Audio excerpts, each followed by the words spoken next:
जय हिंद साथियों।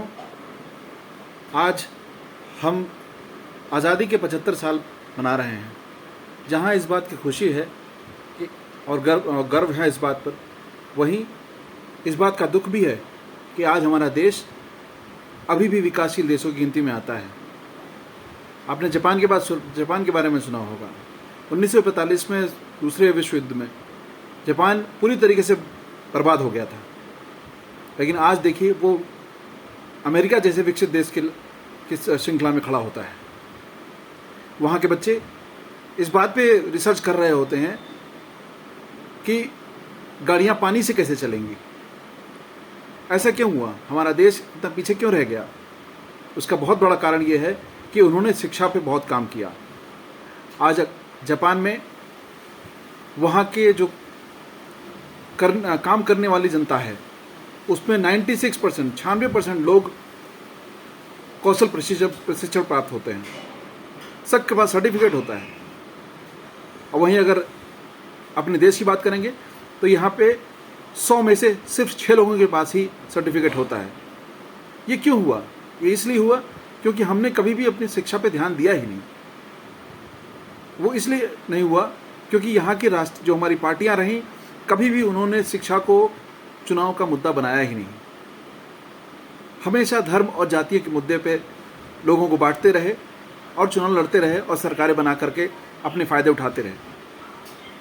लेकिन जब से आम आदमी पार्टी आई है, आम आदमी पार्टी ने अपना चुनावी मुद्दा शिक्षा और स्वास्थ्य रखा है।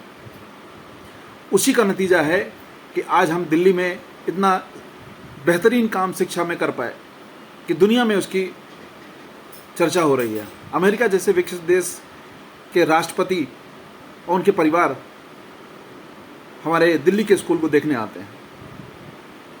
लेकिन अभी भी पूरे देश में और ख़ास करके उत्तर प्रदेश में शिक्षा की बहुत बुरी हालत है। इसी को जनता के सामने लाने के लिए आम आदमी पार्टी ने 5 सितंबर से सेल्फी विद सरकारी स्कूल का कार्यक्रम चालू किया, जिसके तहत हम आम आदमी पार्टी और आम जनता के सहयोग से सरकारी स्कूलों की बदहाली लोगों के सामने ला पाएं, ताकि वो राष्ट्रीय मुद्दा और चुनावी मुद्दा बने।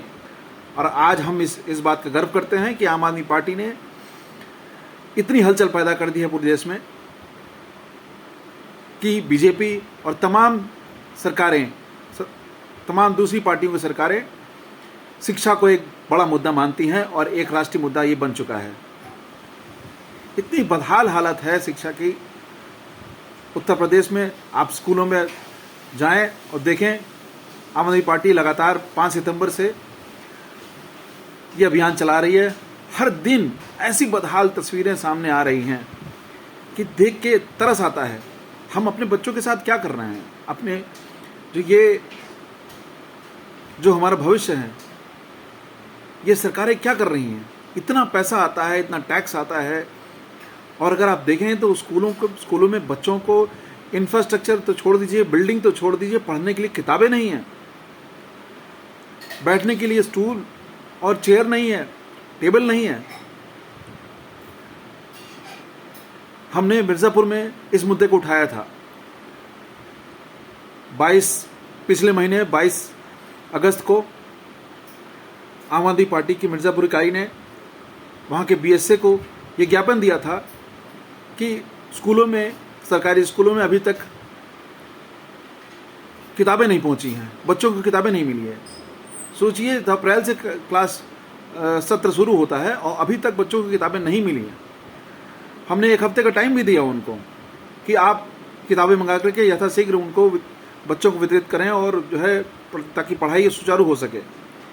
1 हफ्ते बाद भी कोई जवाब हमको नहीं मिला। उसके बाद हमने फिर 1 हफ्ते हम बीएसए से मिले। बीएसए ने फिर आश्वासन दिया कि हम अगले हफ्ते तक सारी किताबें सब बच्चों तक पहुंच जाएंगी, जो कि बीता मंगलवार को उन्होंने कहा था। लेकिन अभी भी किताबें सभी स्कूल में नहीं पहुंची हैं, और जो भी किताबें आई हैं वो भी सिर्फ 1 क्लास की आई हैं, बाकी किसी भी क्लास की कोई किताबें नहीं आई हैं। तो आप ये समझिए कि सरकारों का ये रवैया है स्कूल के बच्चों के लिए। जो सरकारी स्कूल के बच्चे हैं, क्यों? उनके बच्चे नहीं पढ़ रहे हैं ना, इसलिए। और क्या करें, हम लोग भी कैसे पढ़ाएं अपने बच्चों को? सुविधाएं ही नहीं हैं। आप अगर दिल्ली के स्कूल कभी आएँ और दिल्ली के स्कूल देखें, इतने अच्छे स्कूल हैं कि आप खुद सोचने विवश हो जाएंगे कि हम क्यों ना अपने बच्चों को इन सरकारी स्कूल में पढ़ाएं। इतनी वर्ल्ड क्लास सुविधाएं हैं, इतने टीचर इतने अच्छे हैं कि आपको फ़र्क ही नहीं समझ में आएगा कि ये प्राइवेट स्कूल है या सरकारी स्कूल है।